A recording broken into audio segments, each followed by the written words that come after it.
This is the Marketing for Learning podcast, the only podcast in the world that's guaranteed to increase your knowledge, skills, and capabilities when it comes to marketing for learning. Plus, there's a gratuitous amount of pineapples. You're welcome. Hey everybody, welcome back to the Marketing for Learning podcast. You have a special snack for your ear holes today. You're joined by me and Hannah Wadhams today. Hello everyone. You did. Don't worry, it's only 9 months until it's Clark. And if you manage to say Clark wrong, there's a problem. I know, but it's nearly your 3-year work anniversary and I still sometimes pronounce your last name wrong. Please don't hate me. Makes me sad. I'm so sorry. Are you all right? Yeah, I'm all good. How are you? Very good, thank you. Sunny day out there, so I can't really complain. We haven't got the sun down south. We've had rain all morning. Oh, that's rare. Well, move to the northeast. The weather is once in a blue moon better than the south. But I'm sure people don't want us to do the typical Brit thing of talk about the weather.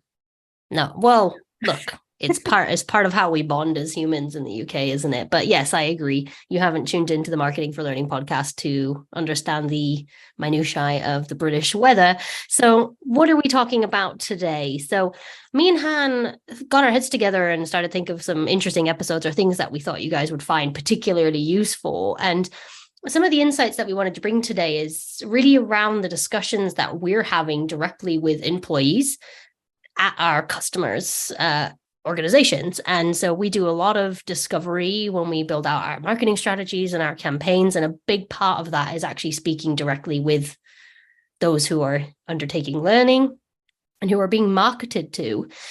And I don't know about you, Han, but I've definitely found some commonalities across the board. There are definitely always, deviations and differences on an organizational level, but I think there are definitely some synergies as well. Are you observing the same? Absolutely. And I think over time as well, like you said, we've done this with a number of clients now. I've kind of found a few tricks as well to share with people to get the most out of the discovery process, because you feel like you're having the same conversation 10 times and it's because you're just talking to a different person at the end. So actually keeping yourself organized and knowing the right things to ask and pry out the right answers makes the world of difference to your marketing outputs. So the discovery phase is absolutely critical. So as well as talking about things we've learned, I think we should share some of our top tips as well. Sure. So I guess that's a really great place to start. In typical Ashley fashion, there is no structure to this podcast. It might be actually good to define specifically why are we doing discovery? What's the purpose of that? What are the kind of deliverables or outputs that we're anticipating from a robust discovery period? Yeah, so we say discovery and we're like, oh, that's really obvious, isn't it? We're discovering stuff, but what are we actually looking into? We talk to a range of people, and the learners aren't the only people we talk to. For this podcast, I'm going to stick to calling them learners. I know I put a post up the other day saying don't do it. I'm going to... You hypocrite. She's a hypocrite. She actually does eat chocolate and drink hot drinks too. I don't. No.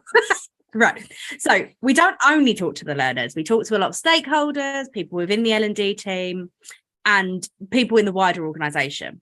But when we're talking to the learners, so to our target audience, we're trying to understand them on that human level. We're trying to get under the skin. So often in our discovery process, we don't talk about learning until at least halfway, if not 3/4 of the way through. I want to know who they are, how they operate day to day. What is it that gets them out of bed in the morning and gets them involved with work? Why do they like their job? What is it they find hard about working at X organization? And really ask them these emotional questions. In the last discovery I did, somebody actually went to me, oh, that's a big question, and just stared at me for what felt like about 10 minutes. I think it was about 10 seconds. But I want to get under the skin. I want to understand them, because we can't market effectively to our target audience unless we know who they are. So that's the primary purpose of the discovery phase when we're talking to your learners, is to understand who they are as human beings. Yeah, and just to complement to that, I think there is another layer, which is to give us context, or to give anyone who's doing this or is going to undertake any level of marketing strat. It's, discovery is about understanding the lay of the land and getting a really in-depth understanding of the organizational culture of which learning plays a role. Of course, we know it's going to feed into the EVP and things like that, but we need to kind of understand all those emotional drivers and all the stuff you've just beautifully articulated, particularly around the persona piece, and actually identifying who these people are and how our marketing can connect with them. That's one piece of the pie, but the other piece of the pie is actually understanding almost like a competitor landscape analysis. Like, what else are we competing with? What level of noise is going on in the organization? What sort of change management projects are going on at the moment? One of my clients recently they were launching a learning platform, but there was about 4 other systems being launched in the organization. And as a consequence, we've got to factor that into our marketing in terms of, my word, there's a lot of noise here. Do we wait until that noise settles? Or really, if we're gonna have to go at this specific time, that's important to know, because how we're going to develop strategic interventions and the type of comms that we might do and the content that sits within a strat or a campaign strat is going to shift once we have that context. So it's a really important part of the process, isn't it? Absolutely. And I actually think, again, there's a third layer. Discovery helps us as an external agency, or you, if you're doing this internally yourself, remove the biases that L&D clearly have. We love to think in L&D that everyone's thinking about learning all the time, and they're not. They're really, really not. They're definitely not. We love to think that we've put out some emails so everybody knows what our learning platform is. And one of my current clients, the discovery process, I think I counted 6 different descriptions of the same platform, because nobody quite knew what it was called or what its purpose was. It was all very confusing.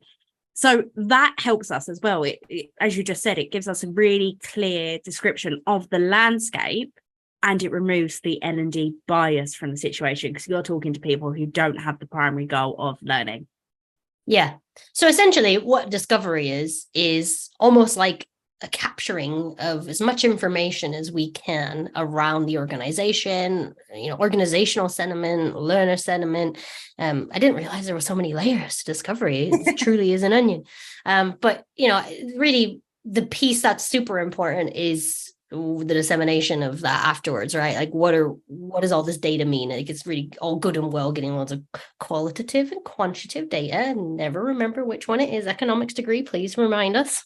Quants is numbers, quals Thank you. Like the words. I'm not going to try to say the words though, because I always get those wrong in the masterclass, and I'm like, qualitative. Is there extra T's in there? Quantitative. I always spell it wrong, and so we need to get those 2 different types of data, but we need to analyze it, right? So removing that biases. You and I have said this many times.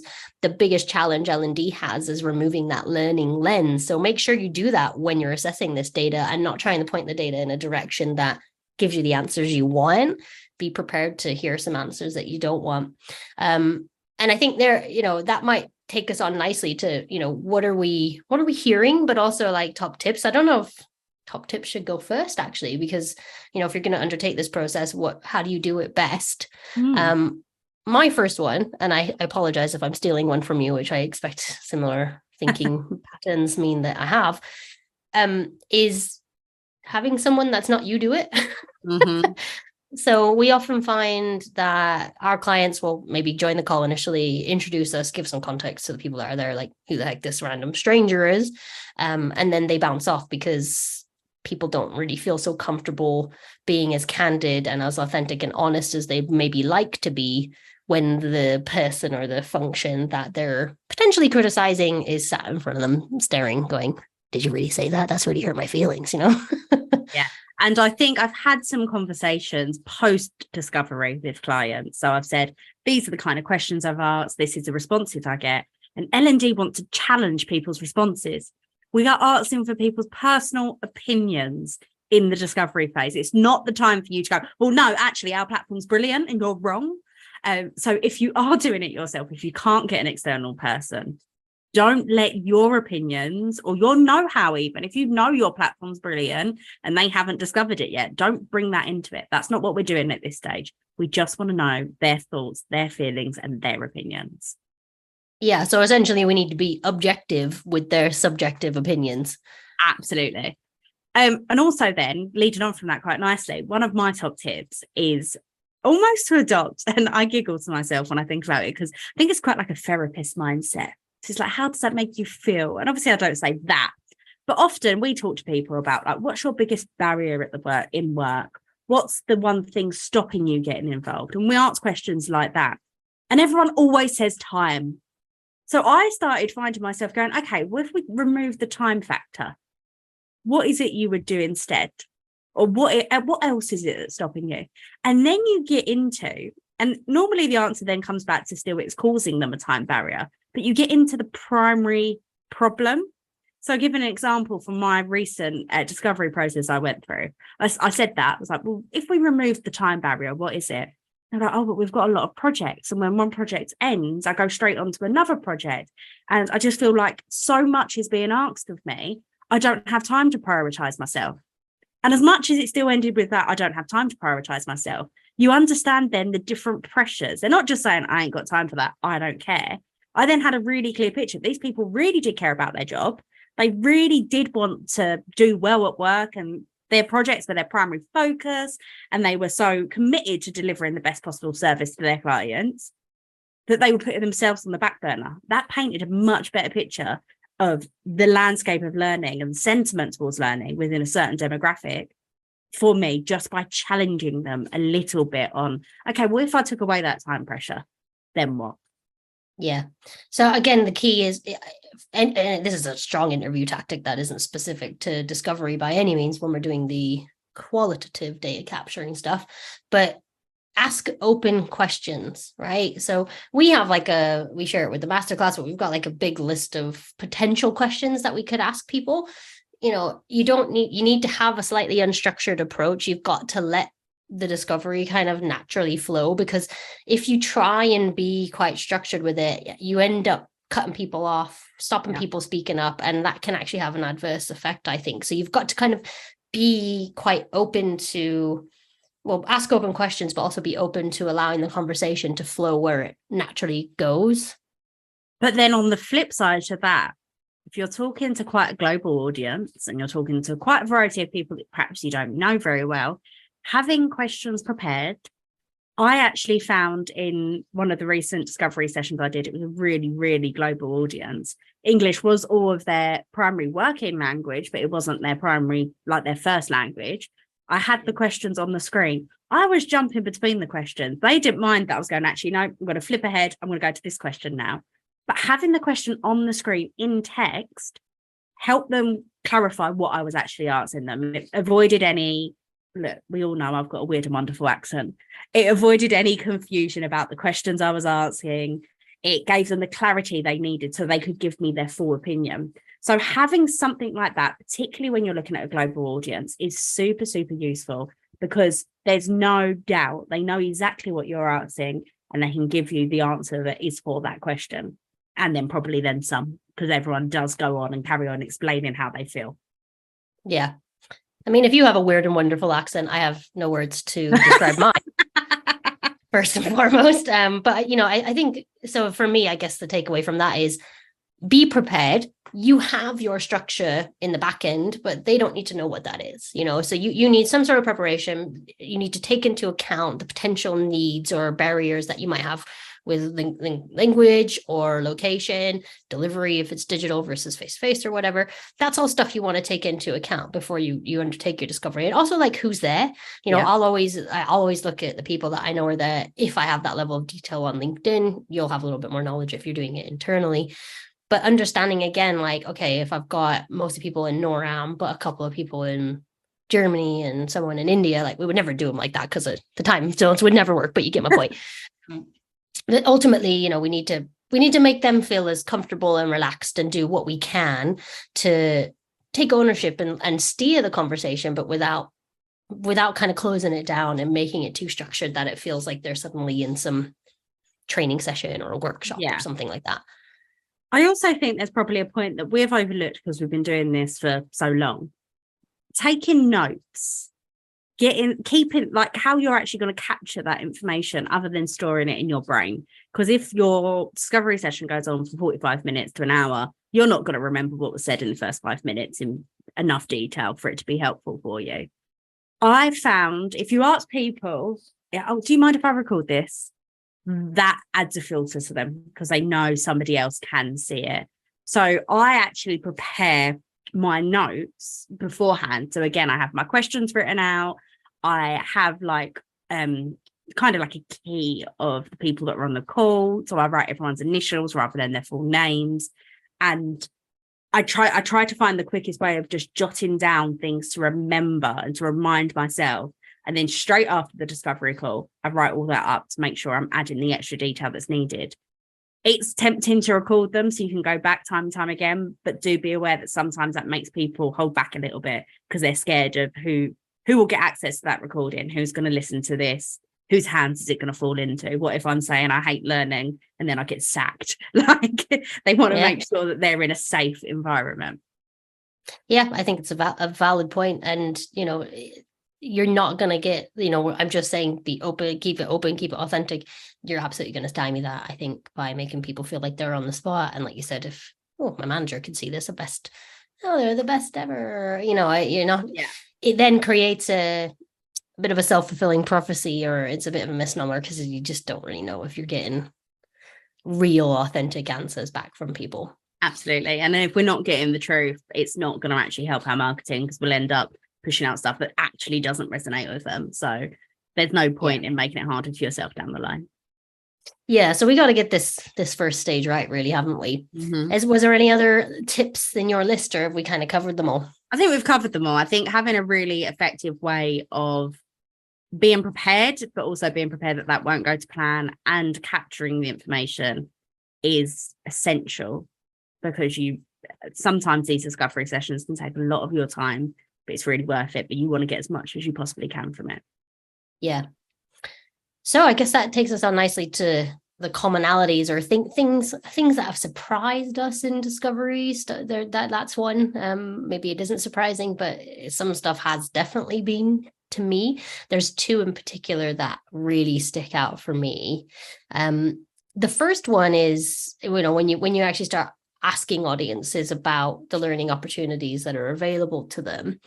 I have legitimately sat in discovery sessions with learner cohorts where they'll be talking about a learning program or a type of learning that's available to them, and someone else on the call will actually interrupt them and go, "Wait, we have that. We have that. That's available to us." What? So, something that I have seen many times is an absolute lack of clarity around what is actually available from a learning perspective. Some organizations, some learning functions rely heavily on the LMS or the learning platform to be the house and the home of their learning proposition, but oftentimes things sit externally from that, whether it's LinkedIn Learning and they haven't pulled it through, or like one of our clients does more like kind of not MBAs, but that, really quite more like external type stuff that does not sit within the LMS. Really good leadership training and things like that are brought in from external providers. People don't know where to find it. There's no single source of truth in many organizations, and nowhere that a learner, like if I want to go on Netflix and see what's available, there's no location like that in most organizations for people to go and browse themselves. I'm very aware that if they don't know it exists, they're not going to go browse themselves. But if we're going to start doing marketing, to point them. Yeah. I also think one of my big takeaways is probably what a lot of listeners are thinking right now. They're probably thinking, oh, well, I've got a learning platform and it has everything in there. We have all these different content libraries and they can access whatever they want. And a real big commonality I've seen is that's too overwhelming. There's too much content. People don't know what they want. They don't know what's good and what isn't. They don't know where the hierarchy is. They don't know what they should be getting involved with. Is this just something they've stumbled across on from LinkedIn Learning as not relevant to them? Obviously, other platforms are also available. But it's how overwhelming when you do have a learning platform or an LXP or an LMS or whatever it is. If you're pushing loads and loads and loads of content in there, more isn't better. We've all had that feeling when we sit down to watch Netflix, if we stick with the Netflix example, and we spend longer scrolling through to find something than we do actually watching anything. That's how your people are feeling with your learning platforms if there's too much content in there. And if they've only given themselves half an hour to do some learning, you don't want 25 minutes or the whole half hour being spent trying to find something. So I think we really need to bear that in mind, how overwhelming it feels and how perhaps learning actually needs to be made a bit more user intuitive and easier for our people to actually access the content that they want. Yeah, and I mean, this has been a discussion in our industry for a while that just throwing more content libraries at a learning platform doesn't solve an engagement problem. It actually does just make more noise and inundate the learner.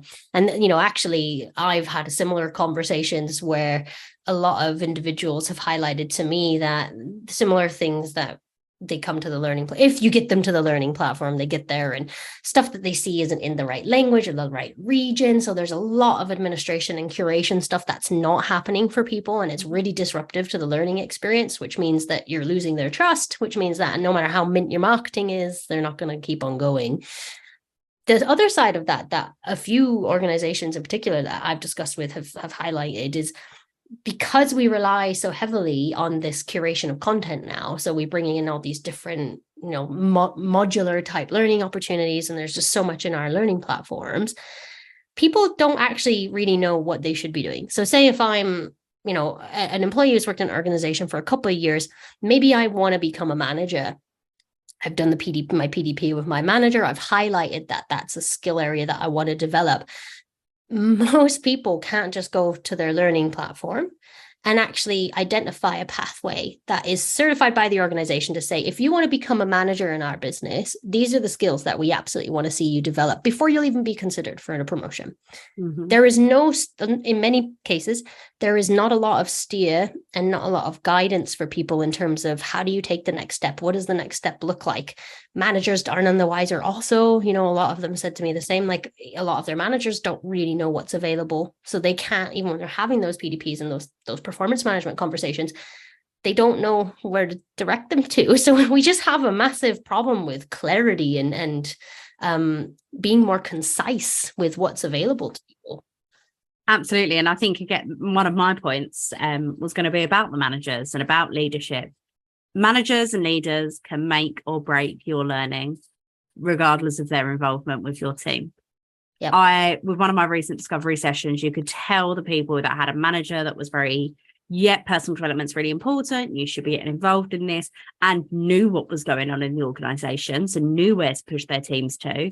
You had another group of managers that had that mindset, but because the comms wasn't there and the communication and the marketing to that level of people wasn't there, they were pushing people externally. One person on one of the calls I didn't know that they had a LinkedIn Learning subscription and had actually gone and tried to get one independently because they didn't realize it was all through the same platform because their manager didn't realize it. And then you have those that are just blockers and think that learning's a waste of time. And it was really clear to me in a couple of the recent discoveries I've done that nobody's ever tried to market to that person. Nobody's ever tried to influence their opinion. Nobody's tried to persuade them that learning's actually going to help them for X, Y, and Z reasons. And that's a big gap that I think a lot of L&Ders are avoiding. We moan a lot about managers. We talk about how they're blockers. Let's do something about it rather than just shunning them and saying, oh, they're never going to get involved. Yeah, I mean, a lot of the campaigns I've done with clients have identified exactly the same thing. And oftentimes, whilst they won't be a persona in the true sense of the word, they will definitely be a target audience that will be looking to engage in different ways. So almost treating them more like business partners, and in terms of they're a massive channel for us that we overlook. We think of channels as like email and Teams and Yammer and our offices and our posters and our communal areas and places like that. But actually, these people are an incredible conduit for your message. And if you get it right, they can be huge amplifiers for what it is that you're trying to do, or they can be massive resistors. So, don't overlook them by any means, because I've absolutely identified the same issue. And, really when we're building out learning campaigns, my vision always is that we should be looking for a top down and a bottom up cascade, right? So it shouldn't just be coming from leadership down, and we shouldn't just be trying to target leaders. We should be looking at this kind of flow of information that's going up and down the organization. And we can't do that unless we're looking at almost like an organization, like a ladder, and where are the rungs and where do we need to be, and how do we need to adapt our message for those different rungs of people? Because ultimately the what's in it for me for a manager is going to be really different than for a learner, because actually they'll benefit from their team being more comprehensive, productive, whatever qualities you want to identify. And again, leadership the what's in it for me will be different again. So we need to make sure that we're positioning our marketing content to meet those needs too. Yeah. Also, another thing I've noticed, kind of based on leadership, but based on that different hierarchy in the business. One of my current clients, and I know one of them's an avid listener, so she'll know I'm talking about her. They're basically marketing leadership. They're marketing leadership training. And we're in leadership training for all, though. So it's not just for leaders or for managers, it's for everybody. And we're in quite an oxymoron situation. Leaders are kind of like, well, I'm beyond learning and I haven't got time for it, so I'm not going to pay attention to it. And then the more junior staff are like, well, it's leadership training. It's nothing to do with me. I'm not a leader. And it's like, no, we need you all doing it. So actually, there's quite a commonality there between more senior people kind of shunning learning. And I've noticed that with a lot of my clients that they're like, yeah, learning's important for other but not for me. Yeah, not for me. And then the more junior employees are like, oh, well, I don't know what I'm doing. And I just assume that's not for me because nobody's telling me to do it. So I'm not going to do it. And then we end up in this whole situation where you're putting out a lot of messaging, but because you haven't targeted it to their specific persona types and their specific wants, needs, fears, pain points, and all of that good stuff, nobody thinks it's for them. They all know about it, but nobody thinks it's for them. So I think that's quite common as well. I'd say I've had like 3 or 4 different clients where I've noticed the leaders are like, yeah, great, love learning for other people. And the junior, maybe like manager level downwards, are like, yeah, I'd love to. Tell me how. Please show me where to go and make my life easier. Yeah. So, it's interesting that because we didn't discuss this beforehand, guys. It wasn't like me and Ham were like, hey, what point should we cover? We genuinely haven't prepped for this, have we? We've just we picked a title and that's it. Yeah. And so it's interesting to see that whilst we're working independently, a lot of the time, actually, on our own client project work, we're still identifying much of the same stuff that's just coming up time and time again.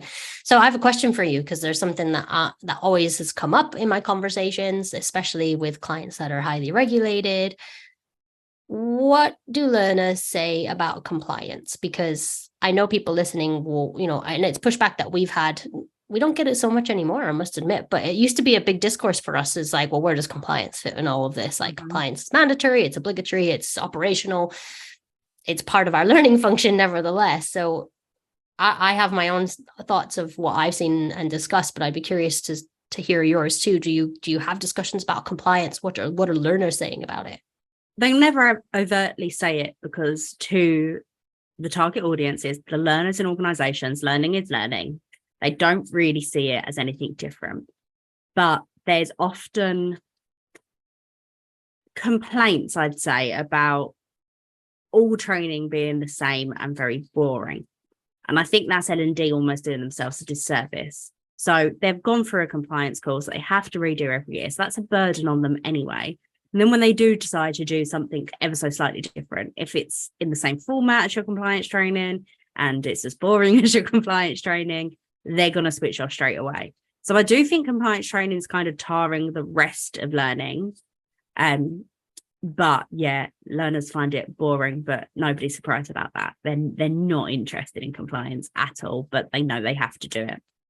Interesting, because that was my attitude as well. That was my thought process, and definitely some conversations I've had compounded that. But then I did discovery, particularly with a couple of organizations that were highly regulated, either, financial services, insurance, that type of area. And the employee attitude was completely different to what you've just described. So in organizations where compliance features heavily as a learning offering, i.e., you got to do this shit, crack on, I found it really interesting that the learners were very adept at not conflating compliance with learning. So compliance was like in this little separate box that was like, this is stuff we've got to do. They had their issues with the foibles of it. Like, I get sent stuff that I've already completed. I get sent stuff for regions that I'm not even in, and therefore I don't need to have those regulatory boxes ticked. But for the most part, on that, particularly in those sectors, it was quite interesting to see that actually learners got that, like, compliance was just something that was, and it wasn't forming part of the learning pie in the kind of truest sense of the word. So that's why I wanted to ask you, because that my attitude or my thoughts were exactly what you just described. And actually they kind of proved me wrong. And I was like, oh, this is like blown my mind, because I've been like sat here for a decade in this industry thinking compliance is ruining everything and it needs to go to operations and actually it shouldn't sit in L&D at all. Oh, maybe we just need to have a dialogue about it. I wonder if there's a bit of a pattern, and we'd have to do a lot more research. This is just my ideas, people. Don't quote me on this. If there's like a commonality between those really highly regulated companies, like you said, like banking and finance, and they know that compliance is something they have to do, versus those industries that compliance training is more health and safety stuff that the business wants them to do every year and they see as completely pointless. It's not really relevant to their job. Maybe there's a difference there, because those organizations where they know their job depends on it. I know the finance industry is really, really regulated and they have to do it. If they can't do their jobs. The motivator's there, right? You know, if you, when you really boil it down, the latter that you just described, so an organization where, I don't know, let's look at a food and beverage company where they have a lot of like front line workers. They're going to do health and safety, like flips and spills, kosh, heavy lifting, how to lift a box properly, all that stuff. All the stuff that's in inverted commas to safeguard the employee. What it's actually doing is safeguarding the business, and no one's dumb and everybody knows that. So they reluctantly participate in these activities. Whereas I think you're absolutely correct. The motivation for those that work in highly regulated industries is that actually I have to do these things because I can't do my job if I don't. Whereas the what's in it for me isn't there. Yeah. For other compliance. I think you've absolutely nailed that. Yeah. And then when the what's in it for me is not there, then they just bundle it all in together and it's all just pointless. Yeah. Yeah, exactly. So I don't know. It's like that campaign. I'm sure you've mentioned it on the podcast before. That I want to do it. Yeah, I told the masterclass delegates about that last week. If anybody wants to do a campaign around acknowledging the fact that compliance is a bit shit and we've just got to do it anyways, my gut instinct is that it's going to work really, really well. We might have to change the language depending on your organization, but acknowledging it for what it is and having a dialogue with your people about that is acknowledging the elephant in the room, instead of being like, everything's great, everything's mint, which is what we've tried to kind of do. Like, oh yeah, let's gamify compliance, it'll be great. No, just actually treat your audience like human beings, because they're not dumb, and have that discourse and that dialogue with them. So yeah, I'm on the lookout for a client who wants to do a compliance, a brave, bold client, bold, big, bullshit compliance campaign. It's got legs. I'm confident. But yeah, no, I think that's really good marketing for me, is exactly that though. Like it acknowledges what people are actually thinking and talking about, right? You know, the things that really are on the nose and hit the nerves. Then we're back to the emotional drivers, aren't we? We're back to exactly what creates resonance with people. So yeah, it would work. It would. We just need to find an organization that's brave enough to do it. Yeah, I mean, I don't know about you. I can't think of any occasions where I've actually done marketing for compliance initiatives.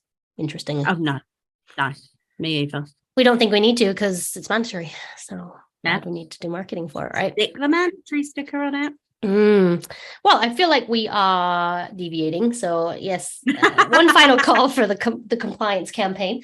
But yeah, I mean, for me, I think this discovery piece is really, really an intrinsic part of marketing. It's something that we would do externally. If we were working in-house in an organization, we would do.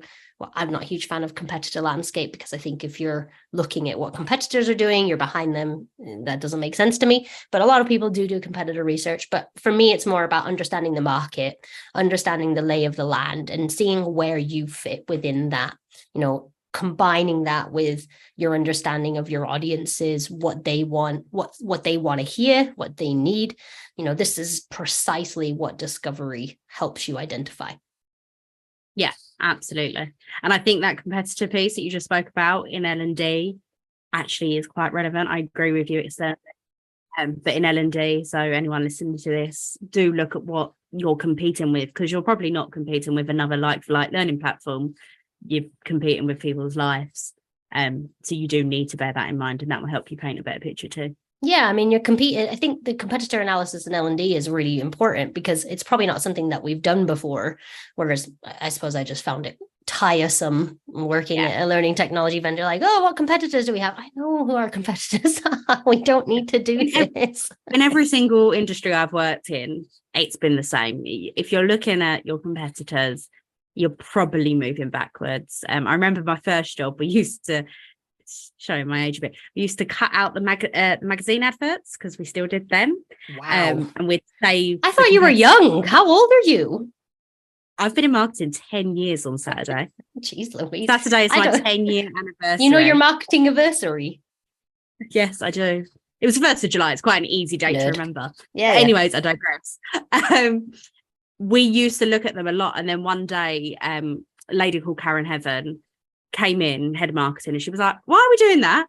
I don't care what they're doing. We're doing better. I don't care what they're doing. And we stopped it from that moment. And it was a game changer because then we started thinking of our own ideas. We were looking elsewhere for inspiration. We weren't just trying to keep up with the Joneses. Mm-hmm. We were doing something different. Yeah, you see that a lot in our industry, though, don't you? Yeah. It's a freaking echo chamber. I mean, when I would say like the first business that I really made an impact from a marketing perspective was MindClick back in the day, and you know, we kind of went from nowhere to somewhere after like a year's marketing, and it was incredible to see other vendors start to almost replicate what we were doing. And it was, you know, like, well, you're not going to get the same traction because someone's kind of already doing that. Like, you've got to kind of be creative in your approach. And I appreciate we're completely deviating from the point here, but I guess the point to be made is competitor analysis has its place in the learning world and what we're discussing, because that context piece is really, really important. But externally, when things are moving so much more quickly, your audience isn't as fixed as it is in a learning landscape.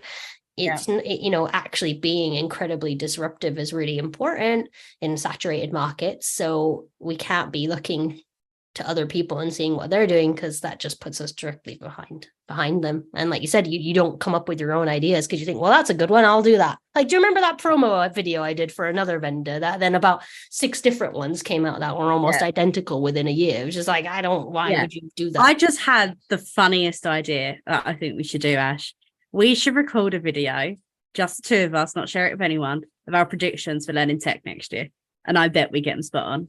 Okay, I'd like to do that. Only if we were like almost like a time capsule. A time capsule. And then we can, after next year's learning tech, prove that that's what our industry's like. I think we should do that. Okay, I love that. We will do that. We'll do the time capsule recording and we'll revisit that next year. I love that. Whoa, what Absolutely a cliffhanger. nothing to do with discovery, though. So come back in a year to find that out. And this is why we come with a subject, ladies and gents, because otherwise this is the sort of meandering drivel that you get from us. So yeah, I mean, it might be a beautiful time to cease this conversation before it deviates further from the... But what we are saying, discovery is really important. Invest the time into it. Don't go off on a meander like we just have. Make sure you're actually trying to find out what your people think and feel, because that's what's going to help your marketing in the long term. You can't skip discovery. We have a lot of clients being like, oh, why do we have to do that? It's really important, and it's what all of your marketing is going to be based on. Yep, agreed. And make sure you ask the right questions to get the right answers. Very important. Right. Well, thank you so much for your time, Han. I don't know when we recorded a last podcast together, but I'm going to hazard a guess. Why we don't do it? 8 months or something. So let's not leave it so long. And we try not to talk as much waffle next time. Oh, do you know which one it was? It was the campaigns one where we talked about our favorite campaigns. That was like January though. Yeah. It was a great podcast. It was. If you do say so yourself. Oh yes, and one final thing, guys. We did a little post or a separate little I don't know what that was really. I think I was going a bit crazy with that thing I released around voting for the British Podcast Awards. Yeah, I don't know if you listened to it, weirdo. Anyways, we'll put a link to the voting thing in the show notes, because Catherine very kindly highlighted this to us, that you can vote for us. And it's like a listener's choice award, so it's just public vote. But if you find this podcast useful, you're entertained by our absolute dribble, or just want to kind of help give us a thumbs up, obviously 2 ways you can do that. One is, actually give us 5 stars on Apple or Spotify, but also, voting for us and spreading the word would be very much appreciated. And we're up against some of the like giant podcasts. So please vote for us. So what you're saying is we're never going to win. Your optimism is your lack of optimism. The last year winner had 600,000 followers. Right. So please vote for us, guys. I don't know if at this point we recognize an exercise in futility when we see one, but I appreciate the sentiment. Look, my mum's voted, and so did my dad. So. She's listened to loads of podcast episodes, I'm sure. Which one did she find the most useful? Was it the shitty first draft? Oh, if my dad listened to that one, he'd be like, "You are no longer my daughter. Stop swearing. You must resign. You cannot work for her." Awkward. Right. I'm calling it. Han, as always, thanks so much for your time. Love chatting with you as always. So yeah, thank you.